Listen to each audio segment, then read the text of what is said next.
What's good, y'all, and welcome to my review for this week's episode of My Hero Academia Season 7, man. And finally, after, many years, I think Season 3 is when we first when they first introduced the whole concept, like, who the traitor is, or maybe it was Season 4, I'm not entitled really, remember for certain. But, it's been a long road to this moment, and like there was even a long stretch of time where I was wondering if Horticulture even remember if he had completely forgotten about the whole traitor subplot thing. But we finally got the reveal this week, ladies and gentlemen, and it was Aoyama.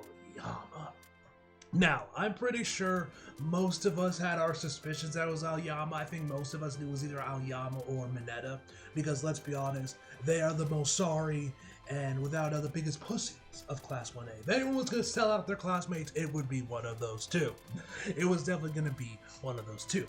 And actually, and there's also definitely been like, some little hints here and there that could also support Aoyama being a traitor of Class 1A. Of course, you have him, him being like hiding away from Dabi and everything in Season 3, and him seeing him, but not doing anything about it.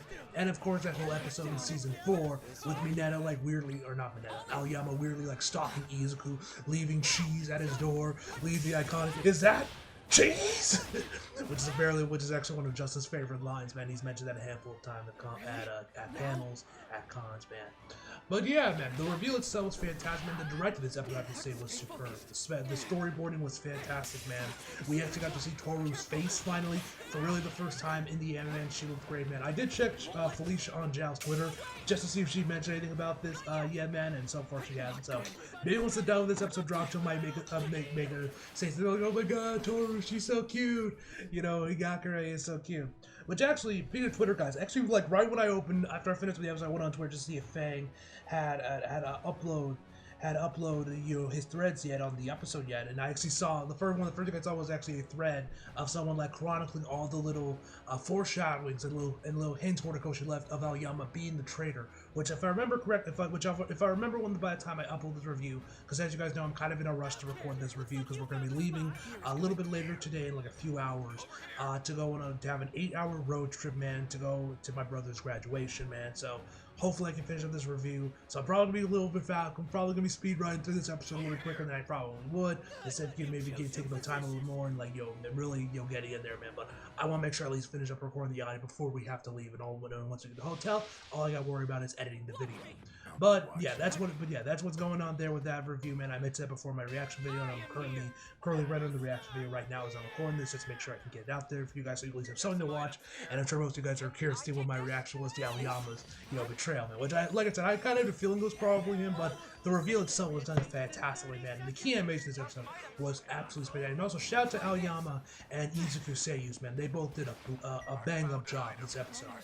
Well, without further ado, man, let's just jump right in. So we start the episode off with some slight recapping with narration from Izuku, recapping the fight with Stars and Strife, and of course her eventual defeat, before we head back over to All For One with Shigaraki as he's like, "God damn, it's all mine, I will kill you." He's livid. He is not a very happy man at this moment. He is very frustrated and wants to kill All Might. All For One is loving this man.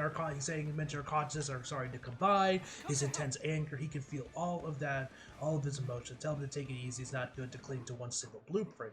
And then he says "Hey Dabi, I'm sorry, man, but I know after getting you ready, but we're gonna have to wait a little bit longer." And Dabi, man, he ain't ready. He's fidgety, man. He is ready to jump in right now, man. He does not want to wait a second longer. Now after that, we then get another one of those shots with Shigaraki's eye, where he uses that I forget what that ability is called. It was one from one of the Pussycats, where he can like see other people's like quirks or whatever the exact ability was. But that shot looked really cool, and we get some more narration from All For One, mentioned that he has that as we wait that he has many friends, and we see a shot of Toru, which apparently I think I just saw some tweets about this yesterday, or it might have been today. That mentioned that apparently like in the manga, I think this was where the first chapter ended, kind of like giving you like a fake out, like, oh, Toru is after the trailer, but it actually ended up being Aoyama. It looked really good, man. It looked really, really good. And I think this is like the first time we can actually see the outline of, like, any bit of the outline of her body too, which I'm pretty sure this is the first time we've ever seen that. But anyway, after that we then get over to the shop to basically what we already saw in the PV with all the students training, working on their quirks. The animation looks really good, especially for Izuku and Bakugo. The effects work on them specifically looked really good. As Bakugo learns a new ability from Endeavor, calling the Store It Up in Fire, which I mentioned before, he learned from Endeavor. Basically makes like these clusters of sweat, and then fires them all at once to give him a boost. And there's like we saw him earlier, where he had like a bunch of them. Right around Izuku had them all going off all at once, and we actually see Izuku later on in the episode. He's rocking the afro again, which was kind of funny to see. But yeah, we also and that's kind of more or less the reason why he's went back to his winter outfit, at least in Canada. But I feel like the real reason Horikoshi Sensei put Bakugo back in his winter outfit, because I think he knew, like, oh damn, I could put this outfit. This one looks way better than his current one. Let me just put him in this, for the rest of the series. Like, I don't know. I obviously have nothing to support that, but I have a feel Horikoshi might have like, this outfit actually looks way cooler than the one I originally gave my mom, and just like have him wear this the entire series. I don't know. I could be wrong on that front, and he did this purely for storyline reasons, but I don't know. I feel like he probably liked that outfit a lot, just as much as the fans that he wanted to keep Bakugo wearing it, because this outfit looks I love this winter outfit, man. Bakugo's winter outfit looks so clean, man. But apparently with him being so hot in this thing, especially how Japan is. Like, if you guys don't know, Japan during the summer is very humid, man. Like, I have some experience with that, because as you guys know, I lived in 3 years in Japan, although I don't remember much dealing with humidity, but I did spend 2 years in Bahrain, bro, and of course in Humboldt as well, you guys know, which are both which Humboldt especially was very humid, man. Like, literally, it would be like 60 degrees outside, and I'll be sweating like it's 80. No joke, man. When I'm like trying to get to I'm going from the dorms like to the J, which is the cafeteria area in HSU, man. Like, I would literally start sweating by the time I got there. I would feel like my forehead would be sweating constantly. In the time it took me further to finally get there, man, it was so goddamn good, man. You will sweat. You'll think you're a 9-degree well, and how much you will be sweating at Humboldt. But anyway, I digress. So yeah, he's mentioned that it makes that. So anyway, as I was saying, yeah, he's sweating a lot, especially in Japan, because I'm pretty sure this takes place like we're like in summerish, springish time. I'm guessing in the timeline of Hirawaka. But regardless of the fact, he's sweating a lot, and it's eating up his stamina being in this suit. So he has to do one or the other. We then get the shot of Todoroki, which we already mentioned, which, like I said, again, we saw this once again in the PD, where we see him trying to control both his sides at the same time, and Todoroki's left side is starting to get the hang of it, and he thinks the control of his left side is getting too close to that of his right side. So then we hit her back with Kaminari and Mineta, which for some reason Mineta is just like constantly pulling his balls off there and just putting it off to the side on the bench while he's sitting there with Kaminari drinking some water. I do not understand what exactly the purpose of this is, but whatever.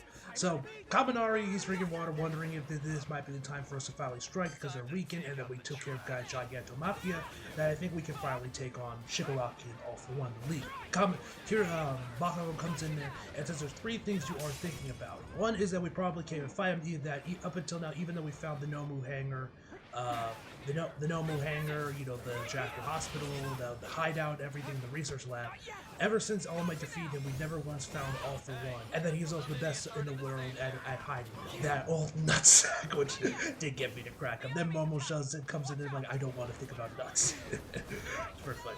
So then she mentions that how Shigaraki was that we left to fight him with incomplete right, considering we lost her, that it'd be tough to say if we're even a match for them now. And the third one is, their side can decide when this starts.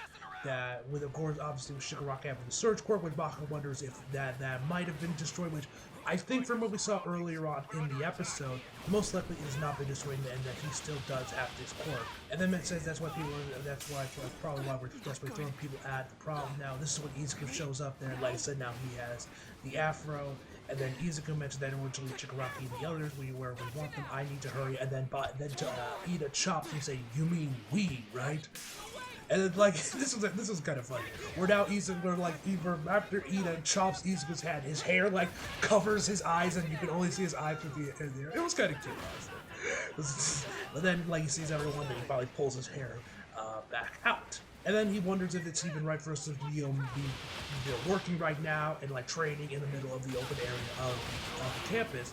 And he says, "Oh yeah," and then Ida tells him it's fine that the relationship between the Hero Court students as well as the evacuees and straight has gotten a lot better since Uraraka's speech. And we once again get the little onomatopoeia thing, which you guys know I've mentioned before in previous reviews that I always love when Uraraka actually throws in the onomatopoeias into the anime. I always thought it looked really nice. So it was kind of cool to see that where it says Kihazu Kashi, if I'm pronouncing that right, which apparently means embarrassed. So, and then that's when we head over into the forest. We see Toru watching these three mysterious figures out into the background. We find out, which at first, actually, one of these guys I actually first thought might have been Monoma, because the outfit that Aoyama's dad wears is very similar. I think it might actually be the same outfit that Aoyama wears, or that Monoma wears as his hero costume. I think it might be the exact same suit. I might be wrong though, but it looks very simple. But she overhears their conversation. They're talking. They're like, "We need to do this.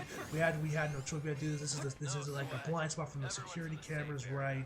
And then it's revealed that it is indeed Aoyama, and that Toru was worried about why, because he hadn't smiled and he was looking really down since Izuku returned. And once again, we return back to Aoyama, where his mom says everything worked according to plan, to what All For One said until Kamino. If you don't do this, we'll be killed. And then she says Yuga, and then we actually get to see Aoyama's face, and he's like bawling his eyes out, low-key ugly crying too.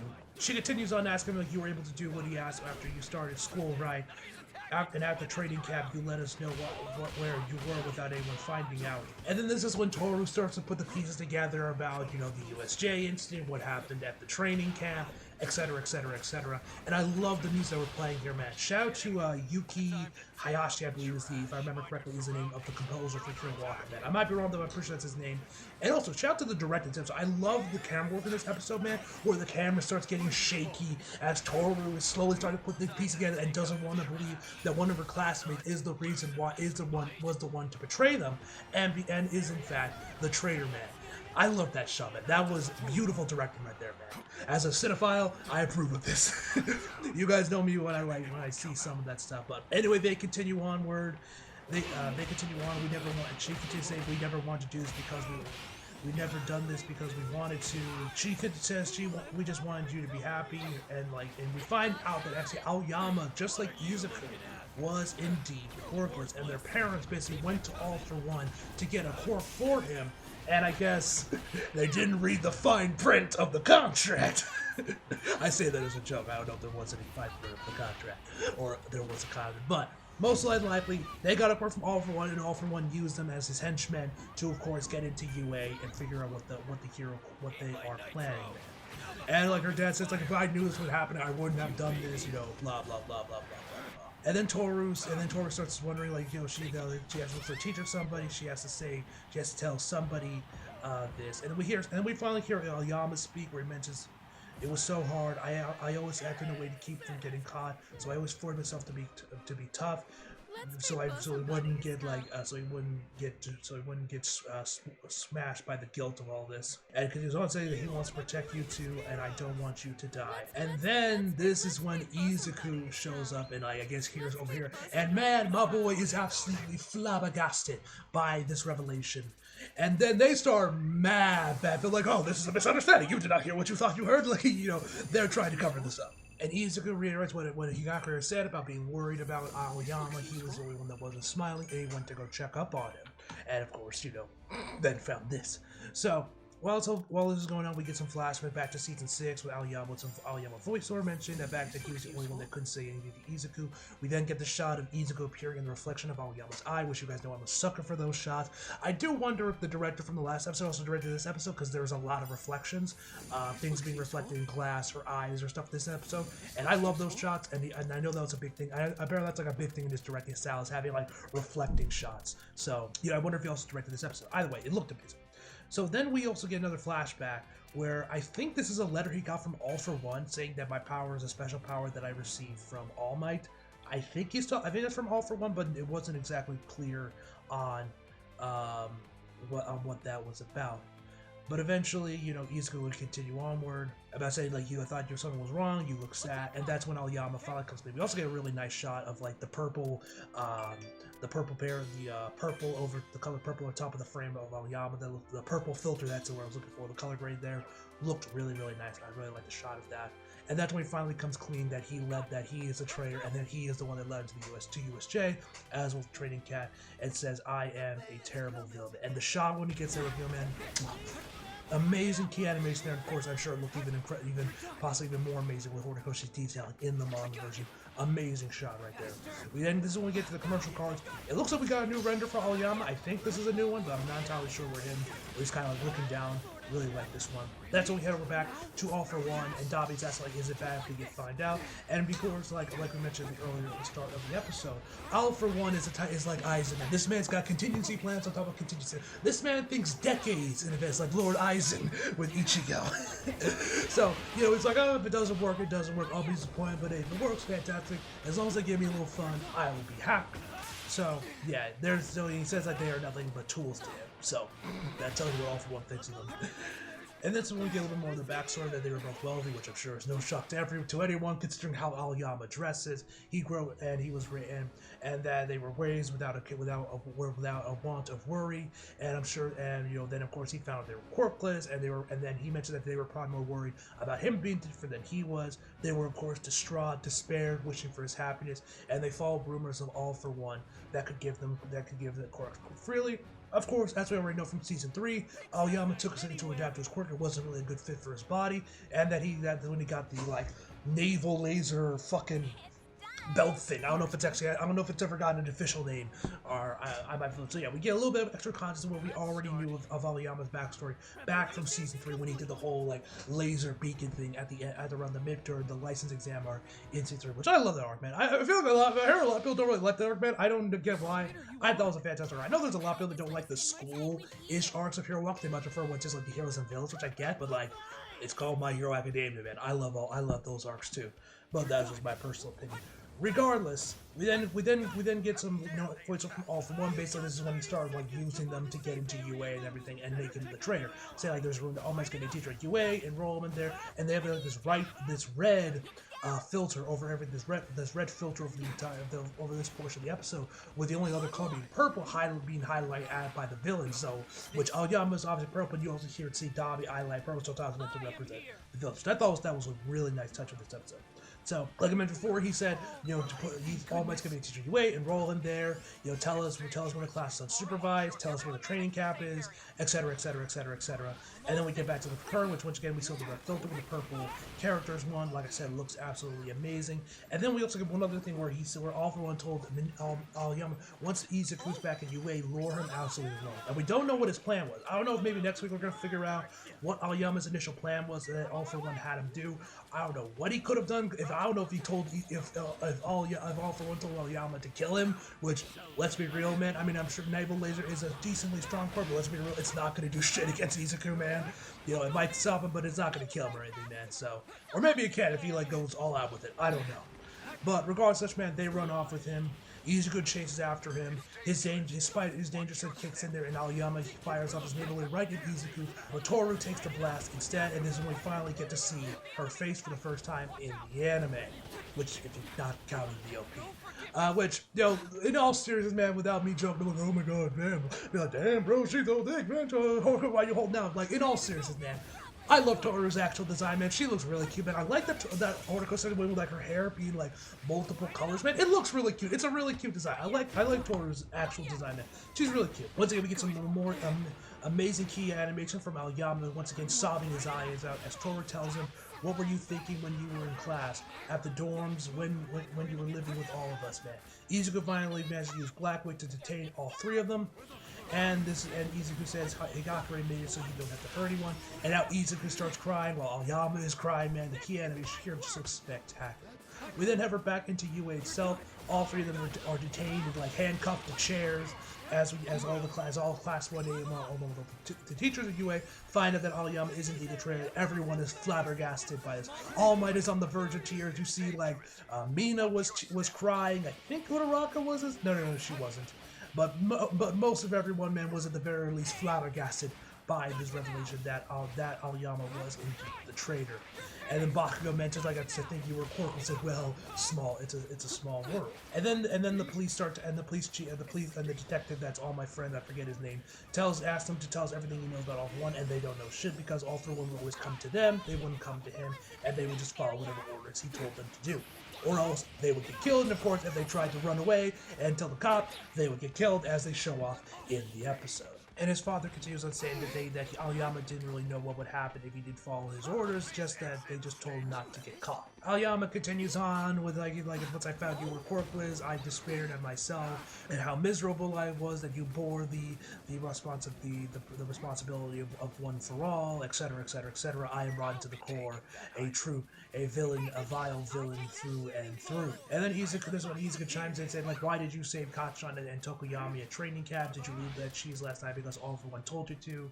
Which I do wonder if the cheese was like an All For One thing, or if that wasn't, which as Izuku mentioned later on the episode, right after, that it was like maybe it was an SOS that he did notice from Aoyama. It could have been that, it could have been All For One, who knows? You know, what exactly was the story behind the cheese, which hopefully we get some, like, clarification what actually Aoyama was doing with the cheese thing and stalking his room in that one episode, season 4, like next week or something, hopefully. But as Izuku continues on, he tells him, just because you commit a crime doesn't make you a villain for life. Just take my hand, Aoyama, because you can still be a hero. And then that's when the detective tells him to gag Aoyama, because of course, without relating to God, her blowing out she thought, they can't risk Aoyama to blow up as well as better. They don't let him talk at all, and you know, until we get the results from the central hospital. Which is like, though, I like the look Aoyama's in with that thing, like that gag over his mouth. It looks really cool, man, I gotta say. I like this look with him, whatever outfit he's wearing. I don't know if this is his hero costume or something, or like beneath the armor of his hero costume, man. Either way, I kinda like the look of all this, man. If Aoyama ever gets added to Voltron, I kind of hope this is one of his alternate costumes. Like, in all seriousness, man, like, I genuinely like this look, man. It's a good look.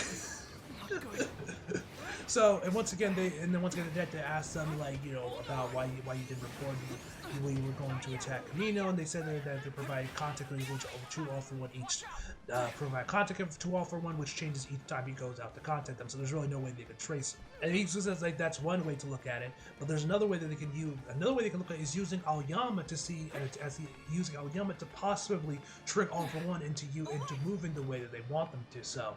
Will that actually work? Who knows? We end the episode with once again Izuku saying, you could still be a hero. Phenomenal episode, man. This is definitely the best episode of the season so far, man. And obviously I'm excited for next week and you know, everything in between, man. We got Aizawa making his return next week as well. And yeah, I'm excited, man. This season's been absolutely spectacular, man.